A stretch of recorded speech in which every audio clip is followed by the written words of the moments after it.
Thank you for listening to this PYA webinar recast. PYA is pleased to offer this alternative way to access our thought leadership. This is a recording of a previously delivered webinar. The information is accurate as of the date of the original event. The video recording, slides, and associated material for this and all PYA webinars are available on our website at pyapc.com. This podcast is for educational purposes only. It is not intended to be used as legal advice or an official opinion. Good afternoon, everyone. Welcome to PYA's Summer CPE Symposium, Hot Topics in Healthcare, Day 2.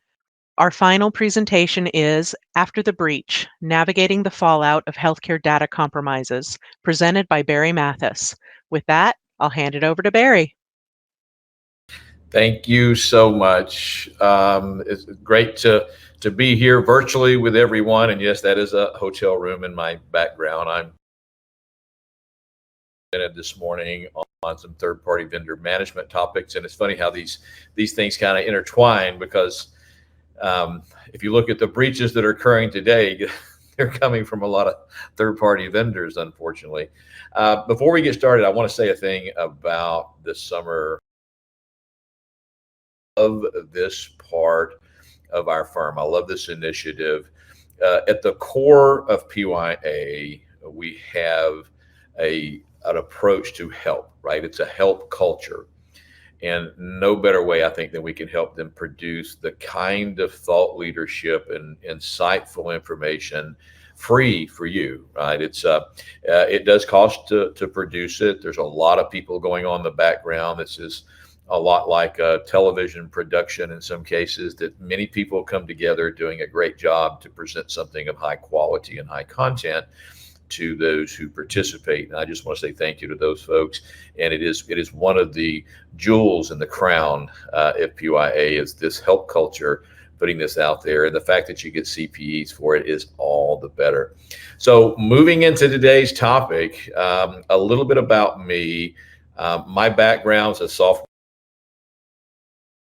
programmer, if you may use an old term, turned data systems security person, then CIO for a number of years, then into healthcare compliance as an IT audit director under a separate engagement with Ascension Health for the entire organization. A lot of CIO, CTO, compliance officer type work. All that to say, I've been doing this for a very long time. And if you look at my career and the things that I share with you, the vast majority of it is my interaction with clients going through this or friends going through this, or collecting those either as part of an engagement where we've been able to help either in mitigation or planning for these, and then resharing those with groups like you to extend the network, and then you then extend your network, and we all get better at what we're doing. So I enjoy that part of my job. I enjoy sitting down, especially face-to-face. In this case, it's virtual, and working through some of these challenges and sharing ideas and thoughts and continuously learning from you and then sharing that with others. So I want to thank you for that as well. So let's talk about what happens after. Most of us have been inundated over the last few years of the fact that it's not if you get a breach, it's when you get a breach. And, unfortunately, some of you have already experienced that. And, you have my empathy from that case as somebody who works in this space. I have of a cyber attack, and in some cases at my own doing, because I'm trying to learn more about it. So therefore I put myself in certain situations so I can collect information and then share that with you in hopes that you don't have to go through that. And in some cases, just purely because I'm a human being like everybody else that had a scanner on it. And lo and behold, I bought somebody a couple $100 pair of tennis shoes that I never got to see or wear. So I'm part of the culture as a victim of that, as well as an advisor on how to prevent and navigate through that. Today, we're going to talk about what happened. For those of you who have been through a breach, this may be an opportunity to say, hey, check things off. We kind of did the same things that Barry's talking about. For those of you who have been fortunate enough that you've not gone through a breach yet, then this may give you some insight into how to prepare for what to expect when you go through. So we're gonna share some stories along the way, and also hopefully get some questions from you that we can respond to. But again, lifelong learners, this is all part of it. So so we're going to back up just a minute, that in the event that you have a breach, you have implemented your incident response plan, right? And you are, either turn off or blow the video, or you're cutting out a bit. So give me here. It sounds like I'm cutting out. I am in the hotel using their Wi-Fi, so that is quite possible. You saying maybe turn off the blur? Would that do it? Let's see. That means you're going to see my hotel room. There you go. Turn that off. Matthew, does that help? Give me by turning off the blur.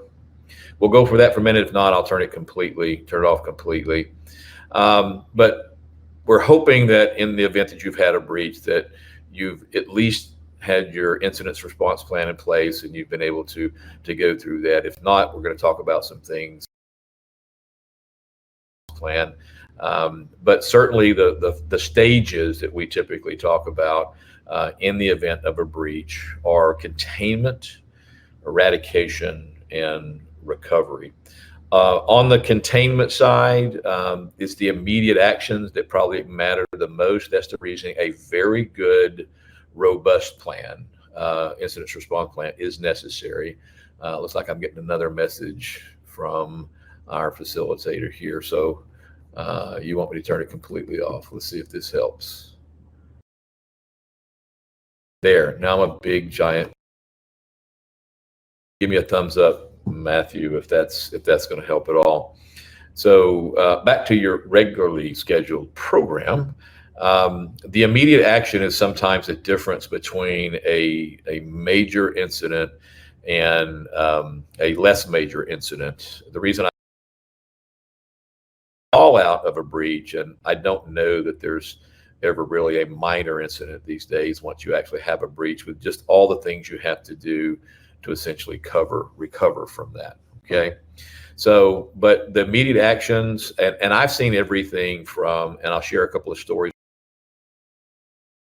almost overstepping in that to where the immediate action was to send out notices that we've had a breach, and unnecessarily, because they didn't actually have a breach. They hadn't gone through all the steps and the diligence, and it turns out they didn't have a breach, but they did have an occurred. I've even seen some folks who take some immediate, very basic action, and that is the CIO literally running down to the data center and disconnecting the facility away from the rest of the world, knowing that things were getting worse. Contain it, but it was an old school, right? Just pull the plug. Likely not something you can do in a health system or a hospital, but there's virtual versions of that you certainly can do. So getting disconnected from the rest of the network, we talk about something in the technical field and the audit as horizontal. A bad actor, once they get into the organization, being able to move horizontally within the organization. There's a term that I want you to get used to. It's one that you should hear more about going forward, and that is zero trust. So the whole industry, not just in healthcare, but other critical infrastructure for our country, are moving towards zero trust environments. Now, what exactly is a zero trust environment? Today, or back in the day, and maybe currently for some of you, once you authenticate, however you're doing, once you authenticate into your environment, then your system knows who you are, and you can navigate through that, and you could likely step away from the computer, and with the exception of some basic things like your screen may lock, or maybe there's a 5-minute log out or something like that. There's embedded may force you to log back in, so to speak. In a zero trust environment, it's looking for a lot of other factors as well, where you're logging in from, right? What you're doing across the network. And it is continuously asking you to re-authenticate activity, or maybe even a change. Like, 5 minutes ago, you logged in from the hotel. Now you're logging in from the restaurant. Even though you've already credentialed, maybe you're still logged in, it's going to make you re-credential to get back in. So it is continuously asking you to prove who you are. So, so we got Hannah. Hi, Lori, and here from support. So I'm getting messages in my chat there trying to take care of that. So, Matthew, give me a thumbs up if the issue's mine or not, if we're still having issues with me. If I have to, I can jump over to another call. I want you guys to be able to hear the content. But there may be, opportunities to either check to see if you're doing zero trust, ask the question of your IT folks. They'll know what that means. But a zero trust environment is necessary, I think, going forward. It doesn't happen overnight. Zero trust, by the way, is not a tool. It's not a product. So that's something, it's a mindset. It's how you work. It says we're losing my audio. Guys, give me just a second here. If you need to get a drink of water, something like that, I'm going to make a change on my network connectivity and jump over to something. It's nice being your own IT support. So let me do this real quick. Hello, everyone. While we wait for Barry to return, let's do polling question 1. Our first question is, what is typically the first step of a healthcare organization should take immediately after discovering a cyber breach? Notify patients via social media, shut down all hospital operations, activate the incident response plan, call the media, or change all employee passwords. Remember, you must fill out the polling questions to receive CPE credit. You will have 30 seconds to answer. All right. Matthew, are we back? Just a text on the phone is going to be faster than the system there. It's a huge delay. We are back. Thank you, sir. Okay. All right. So just for a test here real quick, since I now have improved the technology on my end, let's see if we can go back. Is that still okay with the video there? Looks good so far. Take it away. All right, good deal. So it sounds like you guys went through the polling question. Well, I hope you got the answer right. Kicking off that incident response plan, as we mentioned, is extremely important. And as you build that plan out, there's some communication things that you want to make sure you've got in terms of cross, and we'll talk that towards the end in terms of how you're sharing information, the transparency with that. It's not an IT thing. It's not a clinical thing. It's not an administrative thing. There's a whole team of folks that have to come together for that incident response plan. But in terms of containment, again, zero trust, we talked about that. We'll fast forward just a little bit.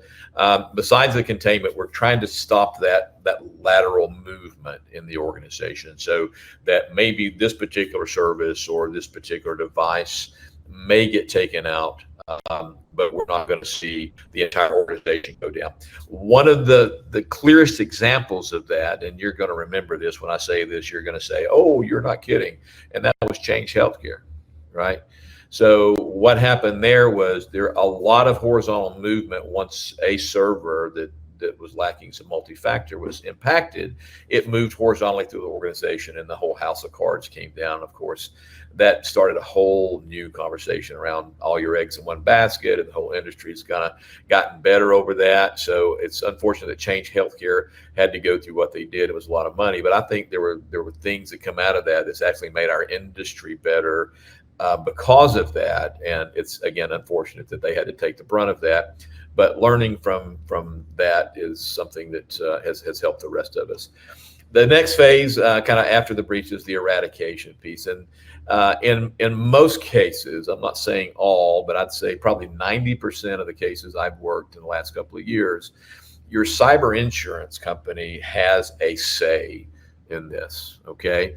So one of the things you're going to want to do, when you get done listening to this, is go ask the question, what are our requirements under our cyber insurance underwriting for notifying them in the event that we have a breach? And in some cases, It may be even if you think you've had a breach. Not notifying them could create a situation where you have no claim, or they're going to deny a claim, or certainly reduce a claim towards the end. So, but in the instance where the insurance company does come in, they typically have a short list of vendor partners that they're going to bring in to help do the eradication.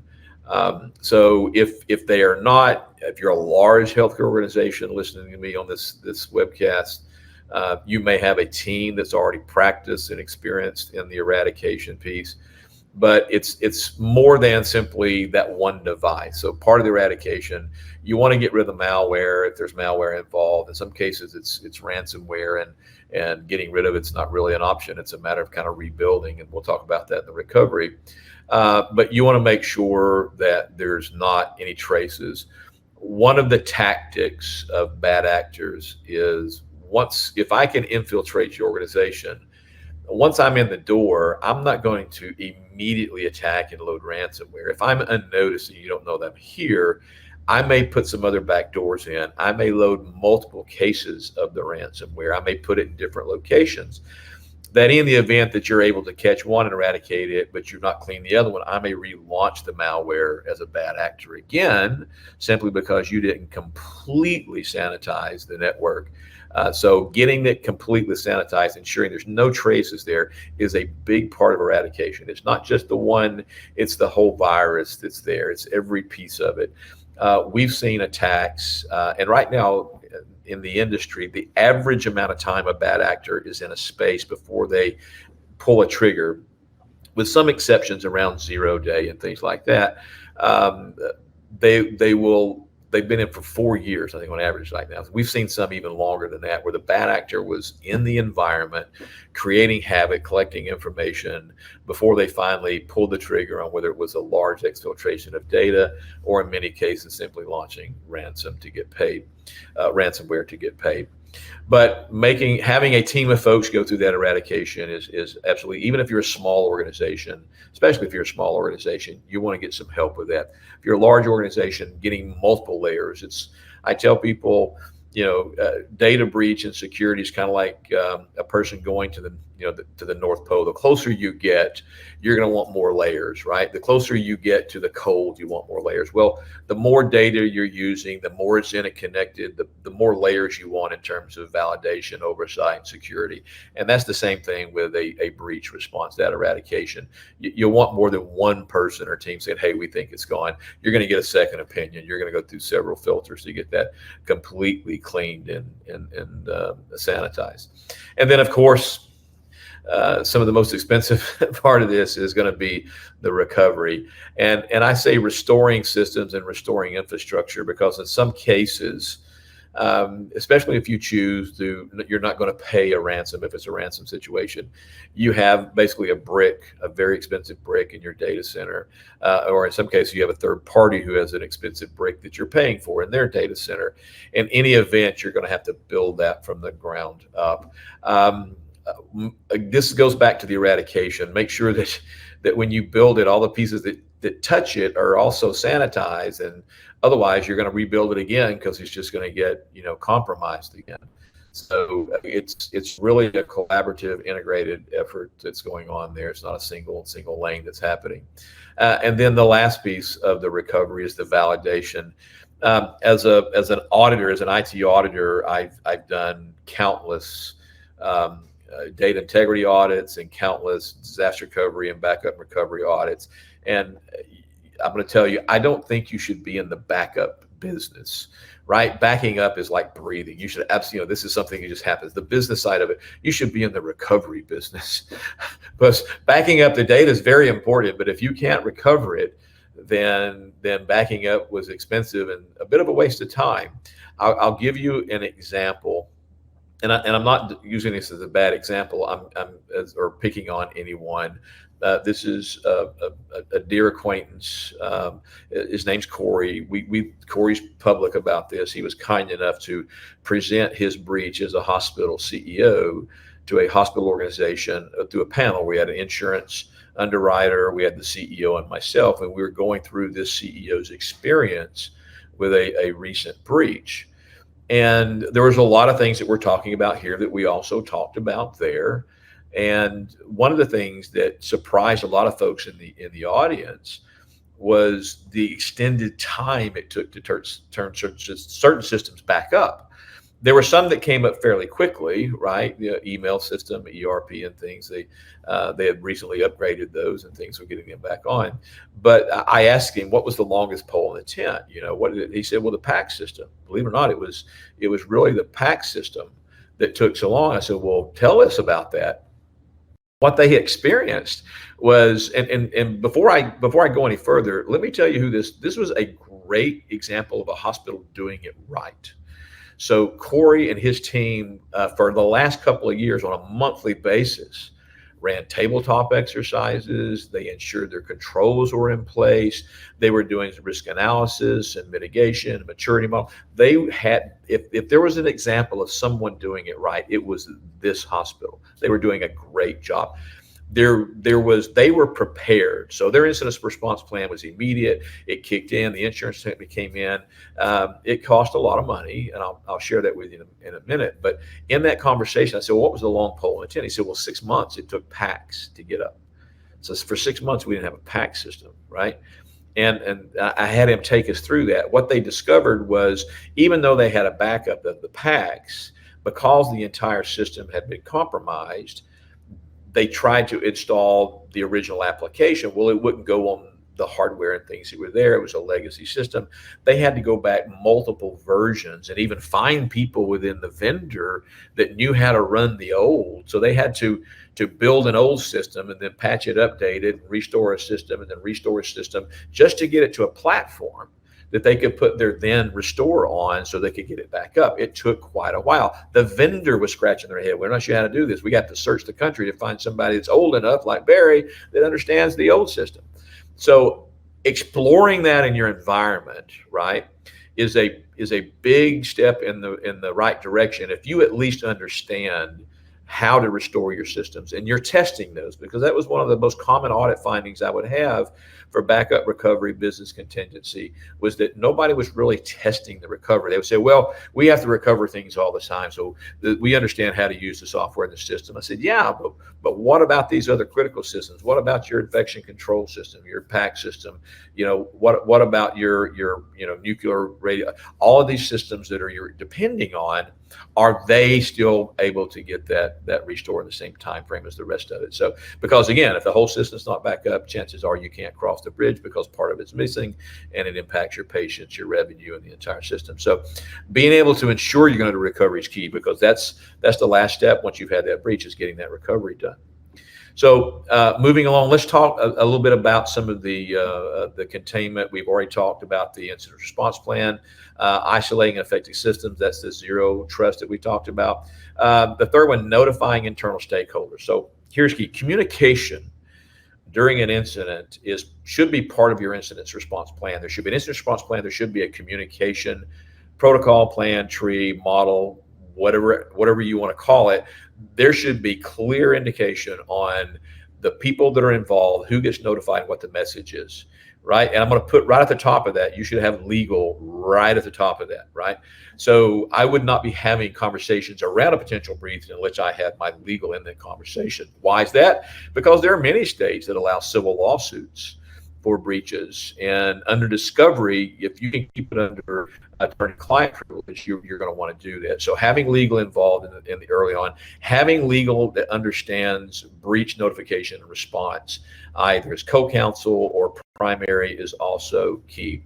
But notifying other stakeholders, it doesn't necessarily mean that, hey guys, we've had a breach. And again, one of the most the worst example of this was someone who sent out a notice to everybody, we've had a breach, make sure you're doing this, not doing this. And because they had already said in their emails, hey, we've had a breach, they couldn't claw that back. It's like, well, we didn't really have a breach. We had a near miss, but it wasn't really a breach. Make sure you're being diligent. So make sure you clearly understand who the stakeholders are that's part of that incident response plan and part of your breach notification across and get some help. Get professionals either ahead of time.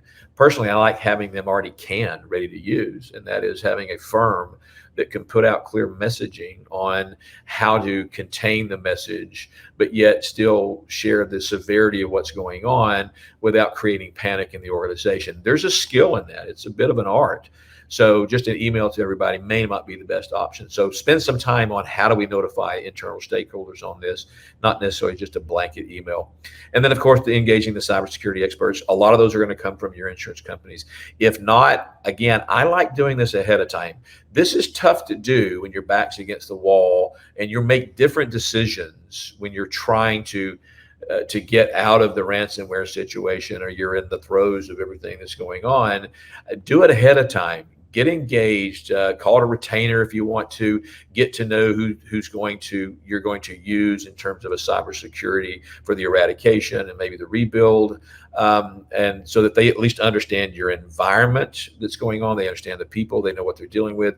Learning that on the fly can be, one, very expensive, and two, can take a lot more time than it needs to. And then absolutely preserve the forensic evidence there. So there's a process by which you can pull log files in. So again, there's a lot of states with civil lawsuits. So besides the federal investigation that is going to happen, whether it's a desk audit, you're sending in all your policy procedures and log files, or it's an on-site investigation, it's going to happen. If you've had a breach, somebody, you're going to have to report that. They're going to come in and want to look around and see, one, were you doing what you're supposed to, and how did you respond? So providing or preserving rather those files, where they're log files in some cases, the original message that comes in, and again, understanding what that is, getting legal involved early. By the way, I'm not a lawyer. None of this is legal advice, so don't go back. So Barry said legally we had to do this. Nope, that's not the case. I'm not giving you legal advice. I'm giving you advice from experience as a consultant to help you navigate this. Get your attorneys involved. It's extremely, extremely important. And then if you have to, those downtime procedures. We've been doing downtime procedures forever for everyone who's had accreditation, regardless of what the body is, whether it's Joint Commission or others. You've got practice downtime procedures. But look at within your organization how systems are connected to others, right? For example, going back to the Change Healthcare, do you have multiple eggs in the same basket, right? So that in a contingency, we thought we were going to have to do this manually, but we never knew we were going to have to do this manually at the same time, and there's two different processes. Explore some of those in your tabletop exercises. Again, tabletop is simply getting the stakeholders around a table and talking about if this happens to us. Okay, so here's a scary Barry tip 2 for the day, I suppose. In your tabletop exercises, quit making up weird scenarios that likely would never occur. And I've been a victim of that myself, and they're interesting to do. The best place that you can get your tabletop exercises are historically from, there's enough that's going on out there. You can look at every HIPAA breach that's happened, every ransomware that's happened. If it had to be publicly reported, meaning if it's over 500 impacted individuals, it had to be reported to OCR anyway.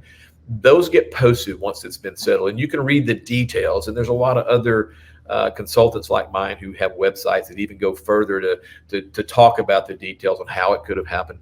Pull one of those, look at your organization and say, let's go look exactly what happened to Hospital X, and let's pull that into our tabletop and say, if that happened to us, what would we do? That's one of the best things you can do for a tabletop. Look at what happened to the other person. Pull it in. Can this happen to us? If it happened to us, how would we react? Now, again, IT, it's our job to help protect. It is a natural response, and don't blame them for this, because it is a natural response to say, well, that can never happen because we have this, and we have this, and we have this.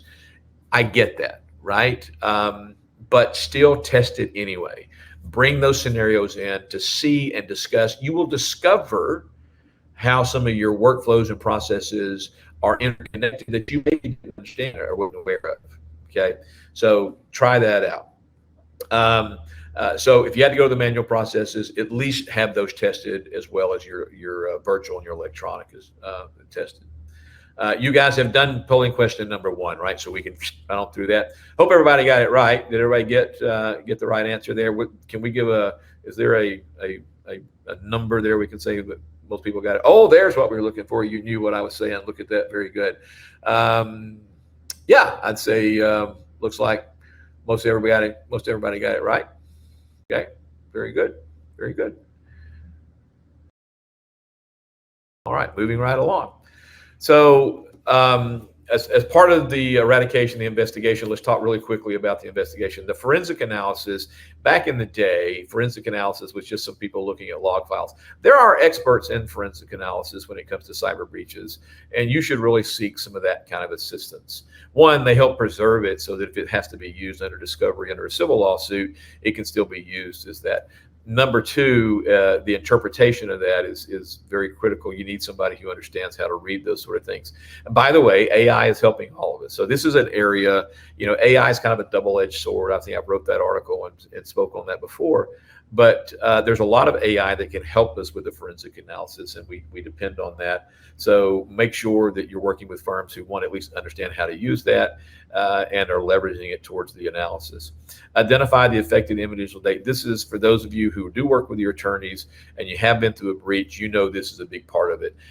Thanks to the omnibus rule changes, we have a period of time to determine, one, who was affected, if they were affected, how they were affected, the number that were affected, and in some cases, whether it was a breach or not, right? Maybe we got an infiltration, but not an exfiltration of data.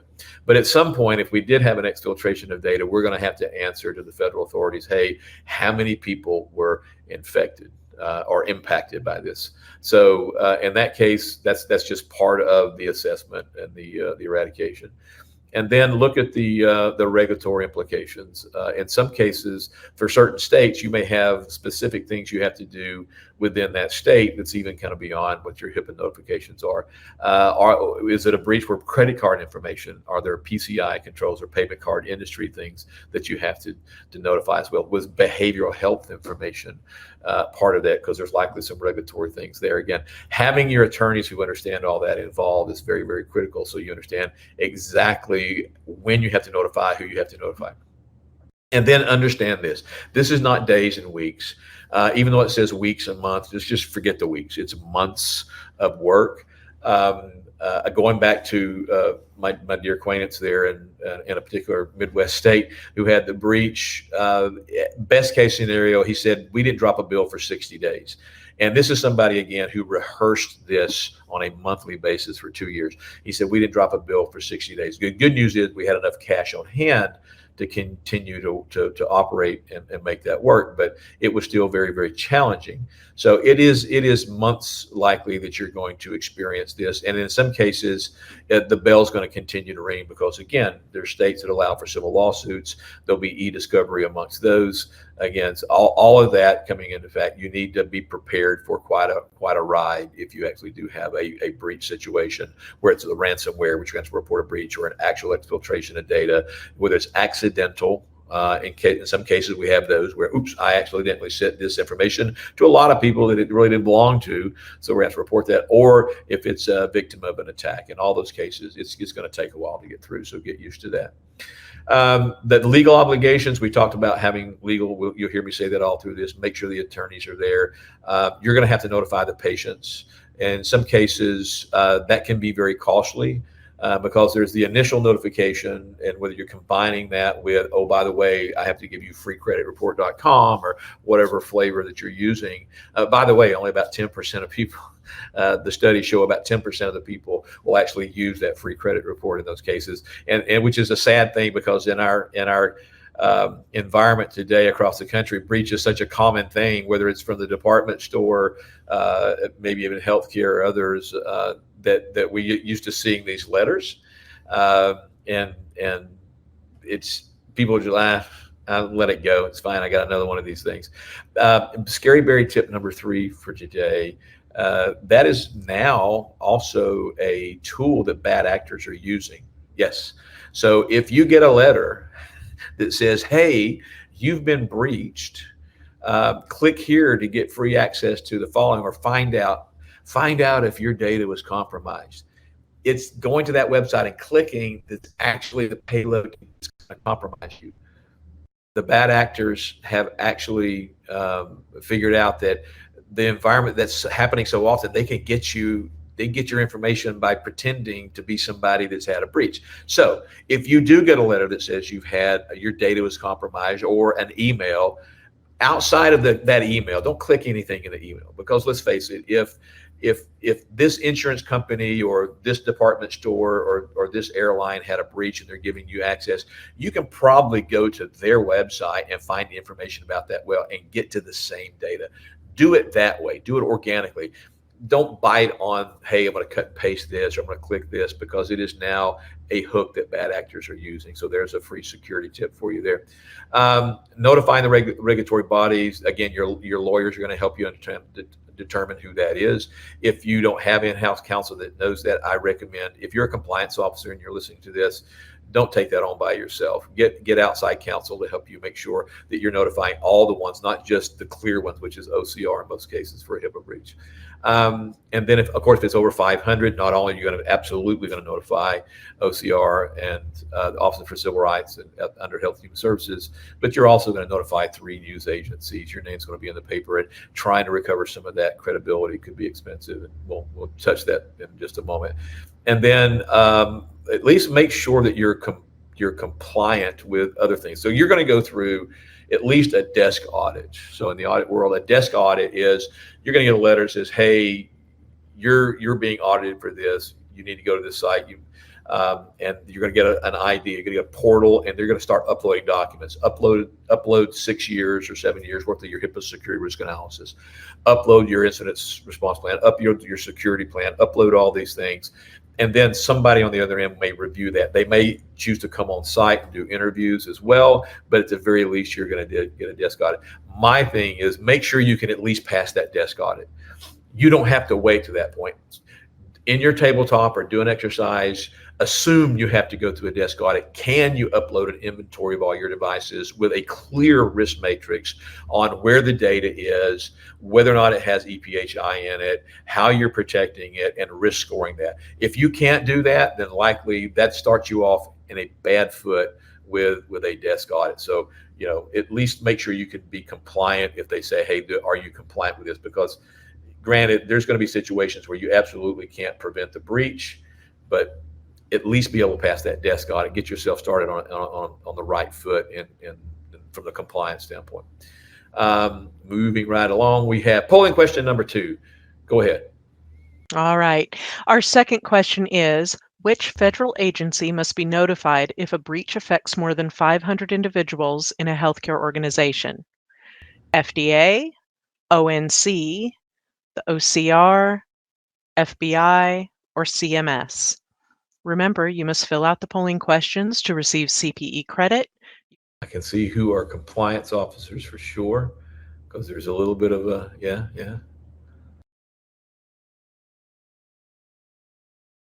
All right, the lines have stopped moving. Thank you for participating in our poll. Back to Barry. Yeah, very good. So the answer I was looking for, I kind of gave in the presentation, is Office of Civil Rights, right? But I can see there's some compliance officers, because you're also clicking CMS. There's some notification requirements there as well. Yes, indeed. But the answer we're looking for there, based on what it says, look, yes, you're going to notify, and this comes from the HIPAA side of the house, right? And that is, in a breach notification, if it's over 500 patients, you must notify OCR. And again, the omnibus rule that came out around 2013 gives us the ability to conduct the investigation to determine if it was us, if it was our third party, if there really was a breach, how many people. But at some point, if we know it's over 500, we're going to have to go ahead and submit that notification to the Office for Civil Rights that we've had a breach. And then that starts this whole ball turning that we've been talking about. Okay. Next, recovery and restoration. We talked about, up front, I spent some time talking about you should be in the act of recovering, not necessarily the act of backing up. Now, my caveat there, don't say that Barry said you don't have to back up anything. That's not what I said, right? Backing up is something that you ought to be doing like you're breathing, right? Absolutely, you ought to be backing up. But in terms of testing and training, the business side of it, you really should be in the recovery business. So could you rebuild that IT infrastructure? Specifically, if you're outsourcing everything to the cloud, you're in some kind of cloud. What does that relationship look like? if you turn to your cloud provider and said, I need to stand up a new server today, how many hoops are you going to have to jump through to get that server up? Or could you actually get it stood up very quickly, right? Because if you're relying on that third party and you have to do what we call bare metal build, meaning it's just like the thing never existed, we got to build it from scratch and then overlay, put our data back on it from a restore. Could you do that, right? And then, of course, it's the restore from the backups. Testing those are pretty important. And then monitoring systems for threats as part of the restoration. As you're starting to restore, I actually had a client years ago, they restored their quarantine server. What's a quarantine server? Every time you get a virus, it puts it in the quarantine server. I don't know why we collect viruses, but as an industry, we quarantine things. I would say don't quarantine it, burn it, get rid of it. But they actually restored their quarantine server. So their antivirus was just going off like a Christmas tree because they restored the server. So at least monitor your systems as you're doing the restore to make sure you're not putting viruses back in space. And then, of course, obviously, you're going to monitor going forward. And then provide support for your patients. So everything we're doing brings it all back home. Everything we're doing is to be able to provide care for our patients. That's our industry, right? So while this is going on and this fog is going on, there should be a group of folks as part of your recovery that are helping your patients and your providers get access to data, because that patient is still sick. That patient still needs a surgery. That patient still needs to be seen, right? So make sure that's part of your plan, that from a contingency while this is going on, that you're paying attention to that, because at the very least, you're going to cost you money, you're going to be down, but the patients being impacted is the most horrible part of it as far as I'm concerned. And then balance your speed and caution. So you have to get up really quick, but I've seen people who come up too quick, and again, they come up and they go right back down because they didn't do the sanitation part. They didn't get the right people involved from a forensic standpoint, and all of a sudden they're ransomed again, sort of thing. So make sure that you're balancing the speed of your recovery with caution, so you're doing it in the right way. There's an old saying in the military, right? Slow is smooth is fast. Right. So take your time, get the pieces in there, get it up right, so you don't have to redo it again, because that's going to exacerbate the situation. Financial impact across the country today. I told you, my friend, I keep using Corey as an example out there. At the end of that panel discussion, I said, so Corey, share or not share, how much did this cost you? And at the time, the average across the country for a breach was being reported as about $11 million just to get to recover from it if you're a small or rural organization. And he said right around 11 or $12 million. I said, very good. So that's a good indicator that what we're monitoring in terms of metric in the industry is pretty spot on. But now that doesn't include, right, any fines that may come after that, right? So you may be $11 million plus a $5.4 million fine. But right now, somewhere between 11 and 13 million, take it to the bank. That's what it's going to cost you with third-party vendors, forensics, lawyers, and everything else to recover from a breach. That's how important it is to try not to have that breach. And you want to make sure your cyber insurance company that you at least got that kind of coverage, and then you're doing all the things you're supposed to, so we pay on it. And then reputational impact. This is one that's can be the largest financial impact of the whole thing. How are you going to get your reputation back? How do you get, especially if you're in a competitive market? Now, if you're a hospital, like I have a client, a dear friend that's at the edge of Death Valley, there's not a lot of hospitals out there. So, recovery is not that big a deal. But if you're in an urban area and you've got a lot of competition, just the scare of somebody's data going somewhere can push people into other organizations. Or because you weren't prepared in the contingency, maybe they had to have their surgery. Well, they liked having their surgery over there, and they're going to do that going forward. So getting your reputational and your operational impact, getting things back in good disruption, that's a big piece of it, right? So you're going to experience that. Make that part of your planning and your testing. As your tabletops, those to me are some of the most important things to talk about. Not how does the IT folks get rid of the virus, but how do we recover from this? How do we keep the bleeding from completely draining us? How do we get our reputation back? And look for experts. And I realize I'm a professional services expert and I enjoy helping people. And yes, we charge for it. That's how we make a living. But we really can't help, especially when it comes to public relations, when it comes to operational impact contingencies. There are lots of professionals in the industries that can help you. So reach out to those if you have to and when you can, as soon as you can. Long-term reforms that we're talking about, invest in effective cybersecurity training. Now, what does that mean?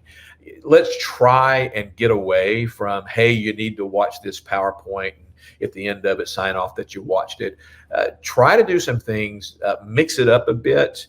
I like involving people. I've got, in fact, we help clients do this. I got a dear friend, and I mean that not an acquaintance. He's a dear friend. His name's Scott Agenbaum. He's retired special agent in charge of cybersecurity for the FBI, and he does videos around this. If you put his name out there, you'll see all kinds of things in YouTube and videos. And we work with Scott. He creates customized videos for us for some of our clients. And it keeps people interested in the content. And we talk about things that maybe others don't. And I've seen some tired old PowerPoint presentations. Look, don't focus on we have education. Focus on the effectiveness of the education. Having the education may check the box so you pass a desk audit, but the effectiveness of the communication may keep you from having to have the audit period, right? So focus on that. And then patching and upgrade systems. I'm on board with the IT folks there. So when they tell you, hey, look, it's an inconvenience, but we got to patch it. Patching and update systems are one of those top 3 things you can do to prevent a breach, or certainly prevent a horizontal impact of that breach. And then zero trust architecture. I won't go back into that again, but I will emphasize, if you don't know what zero trust architecture is, grab ChatGPT or Microsoft Copilot or what you're using and say, what is zero trust environment? You're going to find it's a methodology, it's an idea, it's a mindset, it's not a tool. It's how things come together to make sure you're re-authenticating folks. So again, that can stop the horizontal movement once you do have some type of an attack. And then look, regular audits, it's no longer okay to do it once a year. It should be a continuous process that you're continually monitoring and you're auditing as you go, and you're looking at the maturity levels of the controls. There's a thing that OCR will spit back at you if you have an investigation and they're seeing the same kind of thing pop up on the last 3 or 4 of your security risk analysis, and they'll ding you on it. It's called systemic noncompliance. It means that not only, and you can give all the reasons in the world, we don't have enough money, we don't have enough people, we don't have enough time. So sorry, you're in business, you have a requirement to do this. Systemically, you've not done it, so they're going to say systemic noncompliance, and that's just another thing they're going to hammer you with. So try to avoid that by conducting regular audits, making sure that the mitigation is there. You don't have to break the bank for some of the mitigation, but you need to be addressing some of those things that are high impact for security. That's going to help you in the event that you have a breach, being able to show the clear example of that. And we're just about done. We got maybe a couple more slides to go. But the clearest example of that was the breach that occurred in MD Anderson a while back. Chris Belmont was the CIO there, and I was Chris's CTO for Ochsner for a while. And in that case, I can tell you, I mean, I have personal direct knowledge from that man and his team. They do a great job of protecting data in MD Anderson. A great job, okay? But yet they had a couple of devices. They had a thumb drive that was left on a public transit system. They had a lost laptop, and they got hit with a massive fine, right? Nearing $10 million, $8-point-something million. And if there's ever a clear indication that they were doing everything they could, but they still, you know, we can spend a lot of money, but occasionally you just hire idiots, right? It happens, you know, they get through and they click on things. It just happens. So they appealed this. So I think MD Anderson, I think Chris Belmont, I think that whole team at MD Anderson did our industry a huge favor. They didn't simply say okay and move forward. That it wasn't that it was going to bankrupt them. They could afford that, but they said that's not right because we were really trying hard. So they appealed to the Fifth Circuit Court's appellate court, and they won the appeal.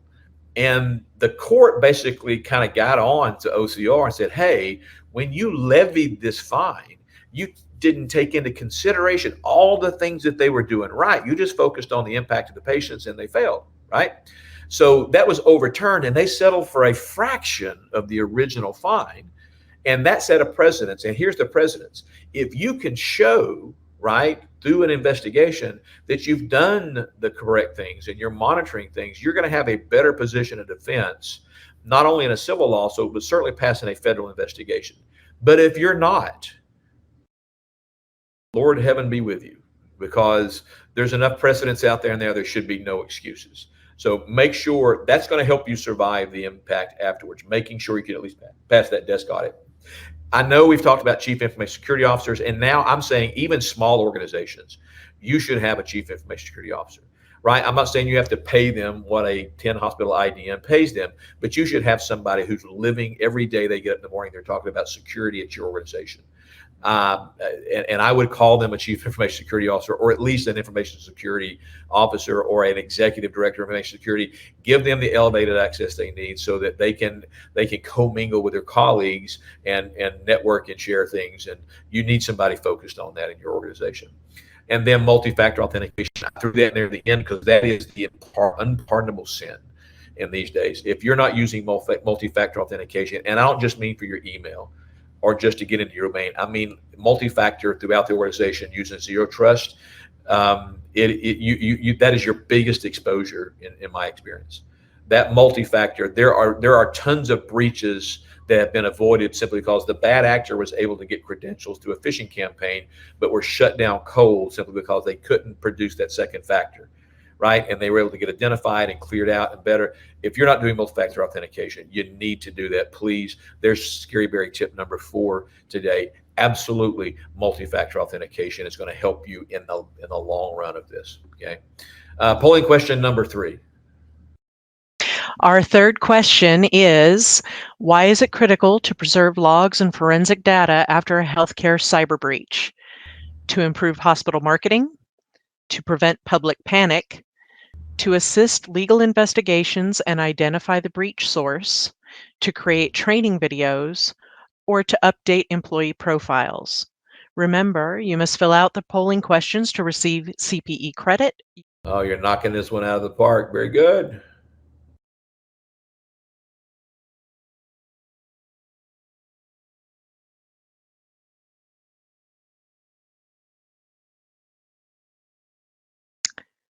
All right. Thank you for participating in our poll. Now back to Barry. Thank you very much. Absolutely. To assist in the legal investigations and identity of the breach source. It helps in a lot of different ways. One, you have a breach notification requirement.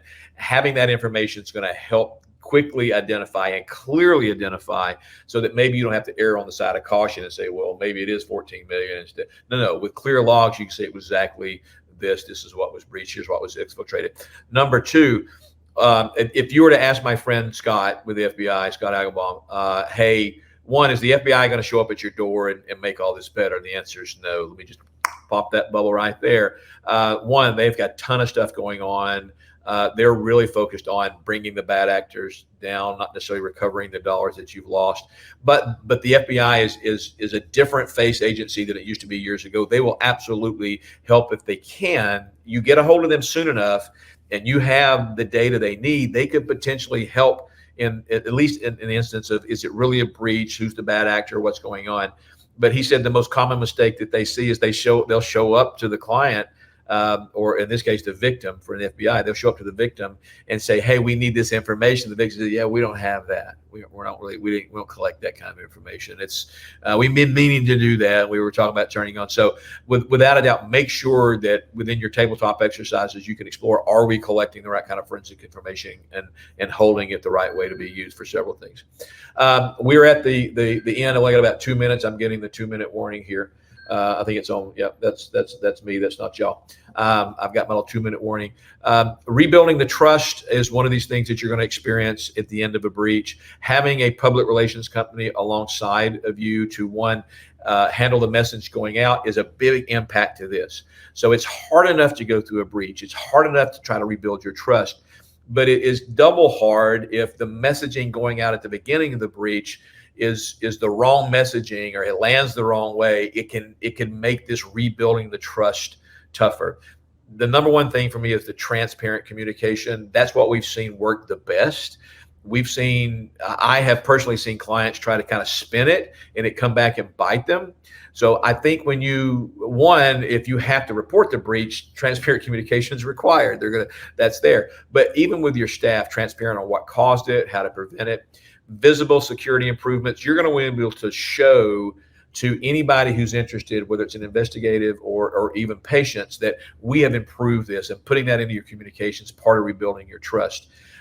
Commitment to privacy, just recommitting to, hey, look, in part of that communication, most of us have the patient's privacy and rights that are out there in the patient's bill of rights. Having that up front as part of your communication, reminding the patients, look, this has happened, letting the patients know this is exactly what happened. We try to prevent it. We have all these things going on, but communicating with your community, your patients, that hey, this is what happened, but we're still here, we're still protecting the data. It's a tough thing to do, so get ready for that. But having a professional along your side as a PR firm, I think, will help you. And it's going to be tough to regain the confidence in some cases, especially if you're in a multi-facility market where you've got a lot of competition. It may take a while to do that. So when you're looking at your cyber insurance, you may want to check there's enough money to kind of cover that gap as well. So listen, we're to the end of the presentation. I want to say thank you. For one, apologies for the technology at the front. That's all on me, or at least the hotel that I'm in. It's fortunate that I'm an IT guy that I could fix that myself real quickly. And love my iPhone and my hotspot. Thank you for other iPhone users. You understand it. It saved the day for me by no short of the imagination. So thanks again for your attention. We hope you've enjoyed this. It is our pleasure to present these. My name is Barry Mathis with PYA. I lead our IT advisory and consulting. If I can help you ever in any way, please reach out to me. I would be happy to do so. Thank you for listening to this PYA webinar recast. The video recording, slides, and associated material for this and all PYA webinars are available on our website. If you have any questions or if we can help, please contact us at pyapc.com. Thank you again for joining us, and have a great rest of your day.